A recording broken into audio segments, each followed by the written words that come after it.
बारंग कानपुर निकट पुरी मुख्य केनाल ओला बाइक सहित बुड़ीगले युवक जनक नखरा अंचल रोहुथिबा राकेश साहू युवक जनक निखोज थिबा बेले अग्निशम बाहिनी खोजाखोजी जारी रखिछि। गतकाली राति 11टारे बारंगरु फेरुथिबा बेले एभଳି अघटन घटिछि। एबे भी युवकंकु उद्धार पई खोजाखोजी जारी रहिछि, हेले युवकंकर कोनोसी पत्ता मिलि नाही।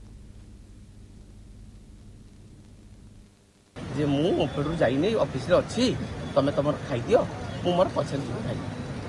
किंतु ताको स्टाफ को 8:30 रे पळेछि, किंतु ड्यूटी होछि 10 रु 2टा रु 10टा। आपण फोन लास्ट फोन केतले करते? लास्ट फोन करतेले पूरा 10:15 ता पुटो घर को जाई नै ना।